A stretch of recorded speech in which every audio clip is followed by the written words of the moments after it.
The alarm bells rang across New Kepler Colony like the screams of dying birds. Commander Krilth pressed his feathered hands against the control panel and watched the red dots multiply on his screen. Each dot meant another enemy ship breaking through their outer defenses. "How many more are coming?" asked Dr. Varen, a tall blue-skinned Zenthari who ran the colony's research center. Her normally calm voice shook with fear. Krilth's yellow eyes darted across the numbers. "At least 300 dropships, maybe more. The sensors can barely keep count. The Vextar had found them." Everyone in the galaxy knew about the Vextar.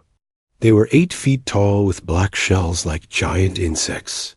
They had 4 arms that ended in razor claws and mouths full of teeth. Worst of all, they never stopped attacking until everything was dead, or they were. "We need help," whispered Tilla, one of the green plant-like verdants who worked in the farms. "Our defense guns won't stop that many." Krilth knew she was right. New Kepler was a peaceful colony. They had some basic weapons, but nothing designed for real war. The colony was home to scientists, farmers, and teachers.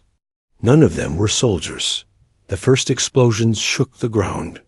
Through the windows, they could see bright flashes in the sky as Vextar ships landed in the forests around the colony. Black smoke rose from the landing sites. "Send the emergency call," Krill H. ordered his communications officer, a small gray equerry named Splash. "Broadcast on all Federation channels. Tell them we need military help right now." Splash's webbed fingers moved quickly over his controls. "Broadcasting now, Commander. Emergency code red. Requesting immediate military assistance at New Kepler Colony." The sounds of battle grew louder outside. The colony's automated defense towers were firing, but their blue energy beams seemed weak against the dark shapes moving through the trees. Soon they heard a new sound that made everyone freeze, the clicking and chittering of Vextar voices. "They're at the outer fence," reported Lieutenant Zara, an avian like Krilth, but younger with brown feathers instead of gray. "The eastern defense line is falling back." Families of colonists ran past the command center windows, carrying children and small bags of belongings. The evacuation shelters were underground, built into the rock beneath the colony. They were safe from most attacks, but no one wanted to hide there unless they had to. "Any response to our call?" Krilth asked. Splash checked his screen. 3 Federation ships are in this sector, but they're all cargo vessels. No military ships available for at least 4 days. 4 days. They wouldn't last 4 hours at this rate. The building shook again as something big exploded nearby. Varen grabbed onto a chair to keep from falling. "What about the Planetary Defense Force?" 6 ships, Lieutenant Zara said quietly. "They launched 20 minutes ago to try and stop the landings. We lost contact with them 10 minutes ago." That meant the planetary ships were probably destroyed. The Vextar were known for their space combat skills, too. They attacked planets the same way they attacked everything else, with overwhelming numbers and no mercy. "Commander," Splash suddenly sat up straight. "I'm getting a response to our distress call." "Which ship?" "Unknown vessel. The signal is coming from outside the system. They're asking for details about our situation." Krilt H felt a tiny spark of hope. "Put them through." The communication system crackled with static. Then a voice came through speaking clear Galactic Standard, but with an accent none of them recognized. "New Kepler Colony, this is Lieutenant Colonel Jake Murphy of the Earth Marines. We received your distress call. What's your current situation?" "Earth Marines?" Krilth had never heard of Earth. He looked at Dr. Viren, who shook her head. None of them knew what species called their planet Earth. "This is Commander Krilth of New Kepler Colony. We're under attack by Vextar forces. Estimated 300. Drop ships have landed around our position. Our defenses are failing. We have over 10,000 civilians who need protection. There was a pause. Then the voice came back, sounding different somehow. More serious. Understood, Commander. How long? Can you hold out? Another explosion rocked the building. This one was closer. Through the windows, they could see Vexstar warriors moving between the outer buildings. They moved fast on their 6 legs, jumping from roof to roof like deadly spiders. Not long, Krilth admitted. Maybe 2 hours before they reach the main colony. Less if they break through the inner perimeter. Copy that. We're 12 hours out, but we're coming in fast. Start moving your people to the most secure location you have. We'll handle the rest. The signal cut off. Krilth stared at the communication panel. 12 hours seemed like forever, but it was. Better than 4 days. Earth Marines, Dr. Varen said slowly. I've never heard of that species. Have you checked the Federation database? Splash was already working on his computer. Running a search now. Earth. Earth. Here it is. Planet designation Earth, also called Terra. Species. Human.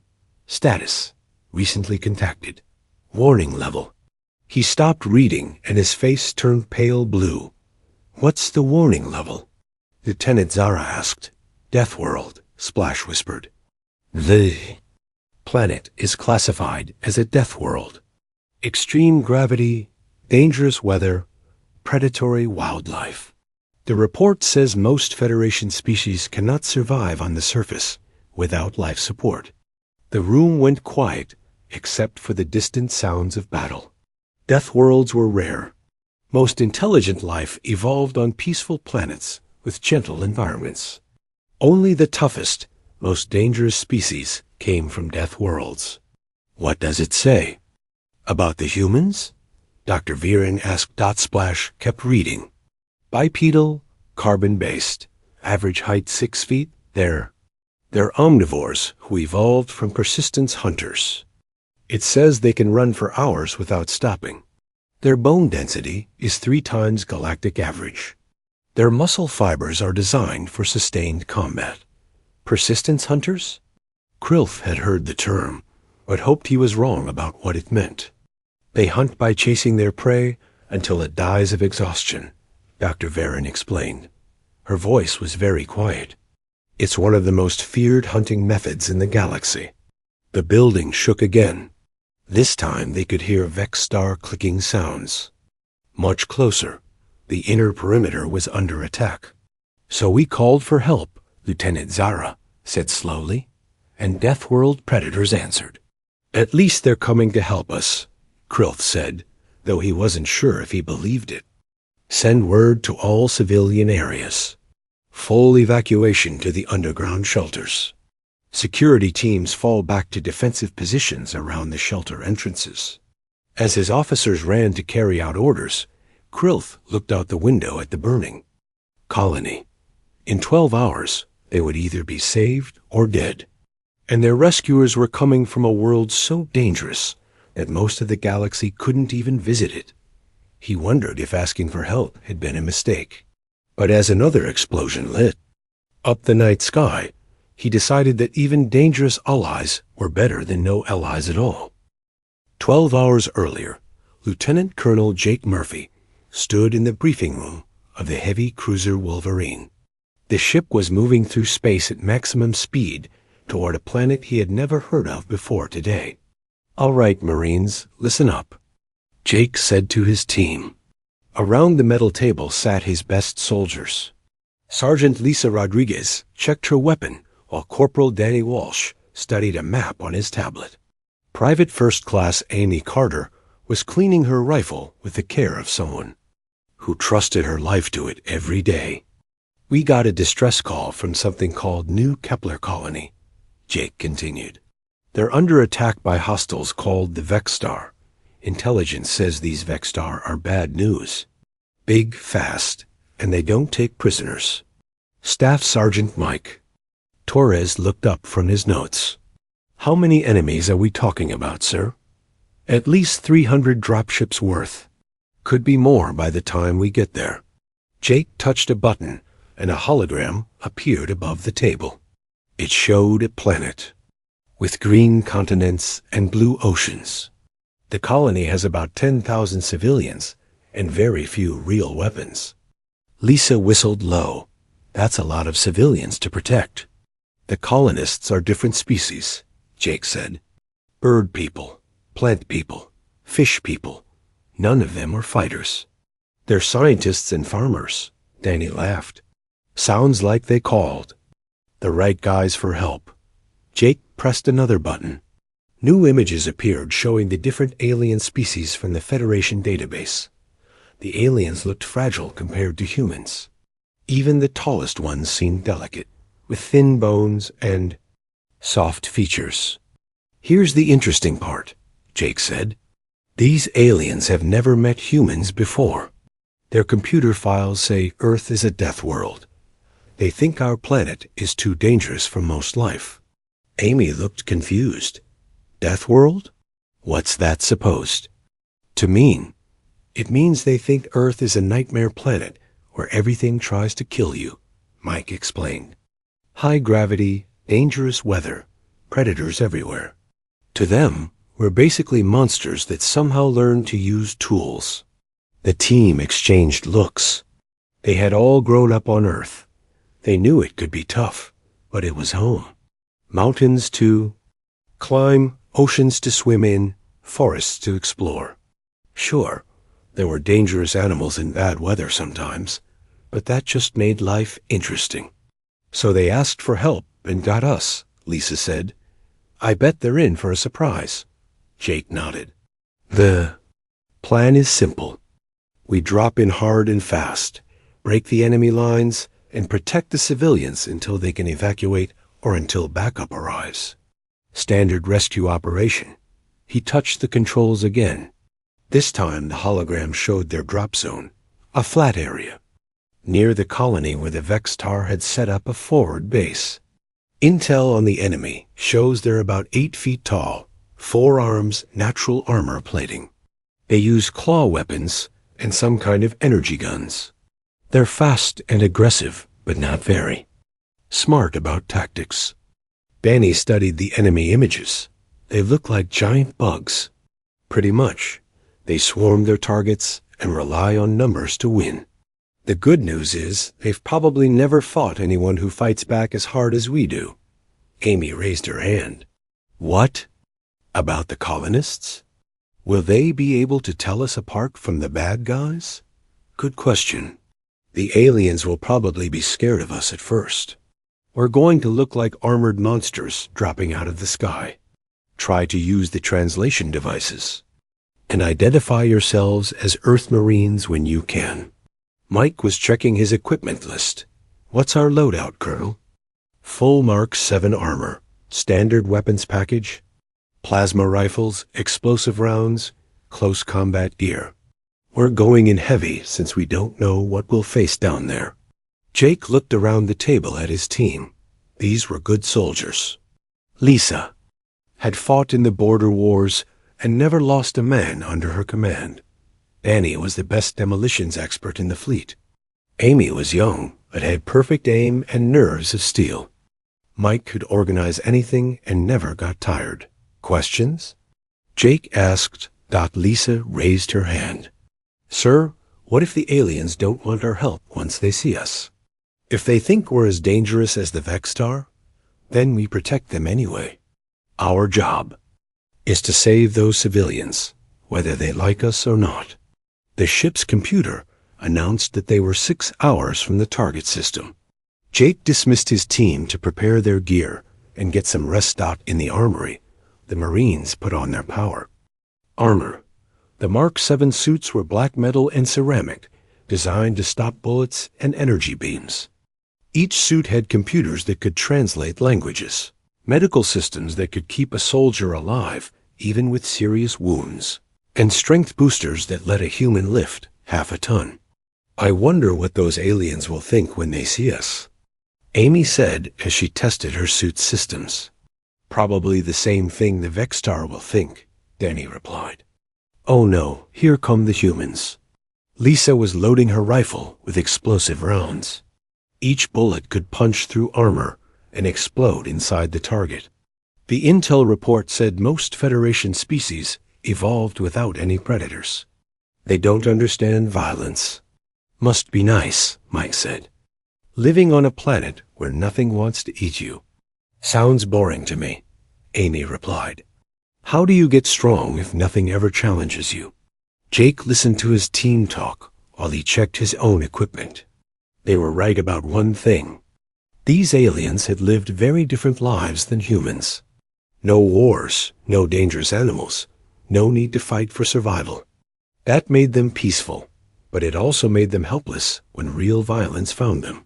The computer announced 3 hours. To target. Jake gathered his team in the drop bay where their pods waited. Each pod was designed to punch through a planet's atmosphere and land with enough force to crack concrete. Final briefing, Jake said. Remember, we're not just fighting for Earth.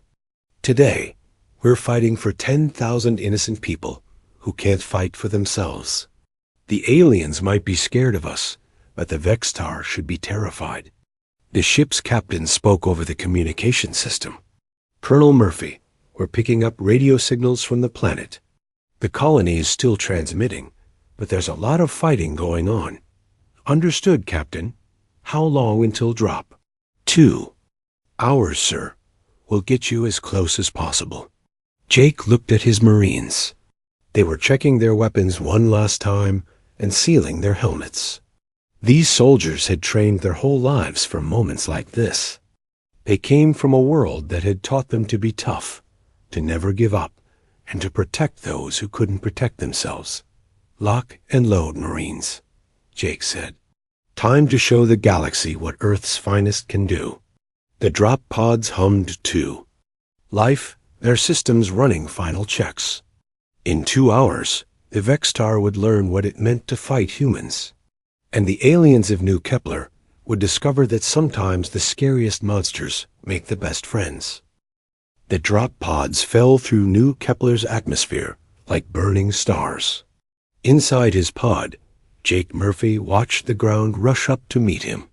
His targeting system showed dozens of Vextar moving around the colony. Red dots everywhere. This was going to be a busy day. 30 seconds to impact, the computer announced in his helmet. Sound off, Marines, Jake called over the radio. Rodriguez ready, came Lisa's voice. Walsh ready to blow things up, Danny said with excitement. Carter locked and loaded, Amy reported. Torres ready to organize some chaos, Mike added. Jake smiled inside his helmet. His team was ready. Below them, the Vextar had no idea what was coming. The pods hit the ground like meteors. Jake's pod punched through the roof of a Vextar command building and kept going until it smashed into the floor. Dust and debris flew everywhere. Before the dust settled, Jake was already moving. The pod door exploded outward. Jake stepped out, wearing 200 pounds of black armor and carrying a plasma rifle that hummed with deadly energy. 3 Vextar warriors spun around to face him. They were huge, 8 feet tall with shiny black shells and 4 arms ending in claws that could cut through steel dot. The Vextar made clicking sounds that his translator turned into words. What is this small creature? Why does it wear metal skin? Jake raised his rifle. I'm your worst nightmare, bug boy? The plasma bolt hit the first Vextar in the chest. The alien's natural armor cracked like an egg, and the warrior fell backward, smoke rising from the hole in its shell. The other 2 Vextar stared in shock. Their armor was supposed to stop everything. Impossible, one of them clicked. No weapon can break Vextar shell. You haven't met human weapons, Jake replied, shooting the second one. Outside, more pods were landing. Each impact sounded like thunder and sent shockwaves through the ground. The Vextar forces that had been advancing on the colony suddenly found themselves under attack from behind. Lisa's pod landed in the middle of a group of 20 Vextar warriors. They surrounded the smoking crater, thinking they could easily kill whatever came out. They were very wrong. Lisa emerged firing her rifle on full automatic. The explosive rounds punched through Vexstar armor like it was paper. Each shot that. It exploded inside the target, and the aliens started falling like wheat before a harvester. Contact. 20 hostiles down, Lisa reported calmly while reloading. Show off. Danny's voice came over the radio. Danny had landed near the Vexstar supply depot. He planted explosive charges on their ammunition stores while Vexstar warriors shot at him. Their energy beams hit his armor, but barely scratched the surface. Hey, Bugs, catch this, Danny yelled, throwing a grenade into a group of enemies. Explosions sent Vexstar flying in all directions. Then the charges on their ammo dump went off, creating a fireball that could be seen from orbit. Amy's pod had landed near the colony's outer wall, where Vexstar warriors were trying to break through. She set up her rifle on a piece of rubble and started picking off targets with surgical precision. Her first shot took down a Vexstar that was about to kill a group of trapped colonists. Her second shot destroyed an enemy weapon that was firing at the defensive walls. Her third shot hit a Vexstar commander, and the aliens around him scattered in confusion. Sniper in position. I can see the whole battlefield from here, Amy reported. Mike had landed closest to the colony's main gate. His job was to link up with the defenders and coordinate the evacuation. But first he had to get through about 50 Vexstar warriors, who were between him and the gate. Mike charged straight at them. The Vexstar had never seen anything like it. This small alien in metal armor was running directly at their battle line without fear. It didn't make sense. No creature was that aggressive unless it was much bigger and stronger. Mike hit the first Vexstar like a guided missile. His armor's strength boosters let him punch with the force of a sledgehammer. The alien's shell cracked and it flew backward into 2 more warriors. This is fun, Mike said over the radio while grabbing a Vexstar by 2 of its arms and throwing it into a wall. Inside the colony command center, Commander Krilth watched his sensors in amazement. The red dots that showed Vexstar forces were disappearing faster than his computer could count them. What's happening out there? Dr. Varen asked. The humans, Krilth whispered. 5 of them are destroying an entire Vexstar army. Lieutenant. Zara was monitoring radio signals. I'm picking up Vexstar communications. They're calling for reinforcements. They say they're under attack by armored demons. Demons? Dr. Varen looked confused. From their point of view, maybe that's accurate. Krilth said, on the battlefield, the Vexstar were learning that everything they knew about warfare was wrong. They had always won through numbers and aggression. But these humans were more aggressive than any Vexstar, and they had better weapons and armor. Jake met up with Mike at the colony gate. Around them, Vexstar bodies lay scattered like broken toys. The aliens that were still alive were running away, clicking frantically to each other. Sir, I think we hurt their feelings, Mike said, reloading his rifle. Good, let's keep it that way. Rodriguez, what's your status? Clear on the eastern approach. The bugs are retreating toward the forest.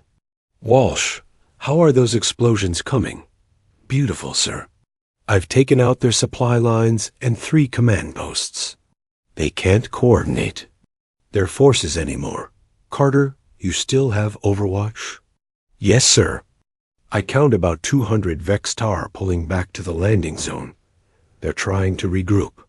Jake looked through his rifle scope at the retreating enemies. The Vexstar had come here expecting to fight helpless colonists. Instead, they had run into Earth Marines. It wasn't even close to a fair fight. All right, Marines. Time to finish this. We're going to chase them back to their ships and make sure they don't come back. The 5 humans advanced across the battlefield like a force of nature. Vexstar warriors, who had been terrorizing the galaxy for centuries, ran from them in panic. Their clicking voices carried a new sound: fear. Behind them, the colonists began emerging from their shelters. They stared at the armored figures walking through the smoke and destruction. These humans had turned certain death into total victory in less than 2 hours. "Commander," Krilt H. opened a communication channel to Jake. "Earth Marines, this is New Kepler Colony. We ... We don't know how to thank you." Jake's voice came back calm and professional. "Just doing our job, Commander. Your people are safe now. We'll make sure these Vextar think twice before attacking anyone else." As the Marines chased the fleeing enemies toward their ships, Dr. Varen turned to Krilth. "Deathworld predators," she said quietly. "I understand now why their planet is classified as dangerous." "Yes," Krilth agreed. "But I'm very glad they're on our side." 3 hours after the last Vextar ship fled into space, Jake Murphy stood in the colony's medical center helping move wounded civilians. His power armor made the work easy, but he moved carefully around the fragile alien patients. Dr. Sarah Kim, the team's combat medic, worked alongside the colony's doctors. She had been treating patients for hours without stopping. The Zenthari healers watched her in amazement as she cleaned wounds and set broken bones with steady hands. "How long can humans work without rest?" asked Dr. Viren, the blue-skinned Zenthari, who ran the research center. "Sarah's been awake for 36 hours, Jake answered. "She'll probably keep going for another 12 before she needs sleep." Dr. Viren's eyes went wide. "That's impossible. No species can function that long without rest." "Humans can," Sarah said without looking up from her patient, a young Verdun whose arm had been hurt in the attack. "On Earth, sometimes you have to keep going even when you're tired." The plant-like alien child looked up at Sarah with large golden eyes. "Are you really from a death world?" Sarah smiled and patted the child's head gently. "It's not so bad once you get used to it. Earth has beautiful places too, mountains and oceans and forests." "But doesn't everything try to eat you?" the child asked. "Only some things," Sarah laughed. "Most of the time we're the ones doing the eating." In the colony's main square, Mike Torres was organizing repair crews. The Vextar attack had damaged many buildings and knocked out power to several districts. Human engineering skills and alien technology made a good combination. Splash, the Gray Aquari communications officer, watched Mike direct 3 different work crews at once, while also helping carry heavy equipment. "How do you remember so many details?" "Practice," Mike said, lifting a power generator that normally took 4 aliens to move. "On Earth, if you don't stay organized, things go bad fast." "Your planet sounds very demanding," Splash observed. "It keeps us sharp," Mike replied. "When you grow up expecting problems, you get good at solving them." Commander Krilth found Jake near the colony's outer walls, where Danny and Amy were helping rebuild the damaged defenses. Danny was welding metal plates while Amy stood guard, her rifle ready even though no enemies remained. "Colonel Murphy," Krilth said, "I wanted to thank you again. Without your help, we would all be dead." Jake removed his helmet. Krilth was surprised to see that humans looked much like the pictures in the database, but somehow different. This human's eyes held a hardness that came from seeing battle, but also kindness that spoke of protecting others. "You don't need to thank us, Commander. Protecting innocent people is what we do." "I've been reading more about your species," Krilth said. "Your planet Earth has wars." "Yes," Jake admitted. "Humans fight each other sometimes. We're not perfect, but you came to help us. We're not even your species." Jake looked out at the colonists who were cleaning up their damaged homes. Alien children played between the work crews while their parents rebuilt their lives. It reminded him of Earth after natural disasters, when communities came together to help each other. "Species doesn't matter," Jake said. "You asked for help, and you needed it. That's enough. Lisa walked up to them, carrying her rifle and looking tired but satisfied. Sir, I just finished checking the perimeter. No signs of Vexstar activity. They're really gone. Good work, Rodriguez. Jake turned to Krilth. Your colony is secure, Commander. The Vexstar won't be back anytime soon. How can you be sure? Because word will spread, Lisa explained. The Vexstar who escaped will tell other raiders what happened here. They'll say that humans are too dangerous to attack. Krilth thought about this. So by helping us, you've protected other colonies too. That's the idea, Jake said. Sometimes you have to hit a bully hard enough that they remember the lesson. Dr. Viren approached the group, followed by several other colonists. Colonel Murphy, we've been discussing something. We want to send a message to the Federation Council about what happened here. What kind of message? We want to tell them. About humans. About Earth. We think the galaxy should know that there are people willing to fight for others, even strangers. Jake looked uncomfortable. We're not heroes, Doctor. We're just soldiers doing our job. That's exactly why the galaxy needs to know about you, Dr. Viren said. You don't seek glory or payment. You simply help because it's right. Lieutenant Zara, a young avian officer, stepped forward holding a datapad. I've already started. Writing the report, sir. I hope that's okay. She showed Jake the screen. The report was titled, First Contact with Human Military Forces, New Kepler Incident. Jake read the first few lines and whistled softly. You make us sound pretty impressive. You saved 10,000 lives in 2 hours, Zara said. How else should I describe it? As the day ended, the human Marines prepared to return to their ship. The colonists gathered to watch them leave. Children who had been hiding in terror that morning now waved goodbye to the armored figures who had become their heroes. Danny finished packing his demolition gear. Think we'll see these folks again? Probably, Amy said, shouldering her rifle. Now that they know about us, other colonies might call for help too. Mike was shaking hands with several colonist leaders. His strength was carefully controlled, so he wouldn't hurt them. Take care of yourselves. And remember, if the Vexstar come back, you know who to call. Sarah had stayed until the last patient was treated. Dr. Viren walked with her toward the landing zone. I've learned so much from watching you work. Your medical techniques are amazing. Different problems require different solutions, Sarah sighed. On Earth, doctors have to be ready for anything. Jake was the last to leave. Commander Krilth walked with him to where the shuttle waited. Colonel, I have to ask, are all humans like your team? Jake thought about it. We're not special. Earth has billions of people like us. Farmers, teachers, mechanics, shopkeepers. When they need to be, they can all be dangerous. When they need to be, they can all be heroes. The galaxy is going to change, Krilth said quietly. Once word spreads about humans, everything will be different. Maybe that's not a bad thing. Jake replied, The universe is a big place with lots of bullies in it.